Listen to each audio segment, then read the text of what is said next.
با عرض درود بزرگواران، اگر شما یک سنگ زین رو داشتید که این سنگ زین در میانه یک تجمعگاه، یعنی یک سری زمین‌های تخت که این زمین تخت به شکل مربع یا دایره‌ای بود قرار گرفته بود، سنگ زین شما، کاری که میکنید روی قسمت زین شکل این سنگ بنشینید. اگر پای شما به اندازه 1.5 وجب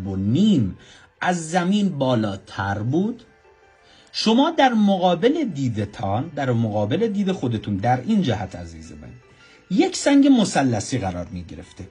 که در اونجا در زیر همون سنگ مثلثی طبق تجربیات بنده یک خمره سکه یا یک خمره دفینه نزوراتی که مردم نزورات خودشون را جمع کردن در اونجا در زیر اون سنگ مثلثی قرار گرفته.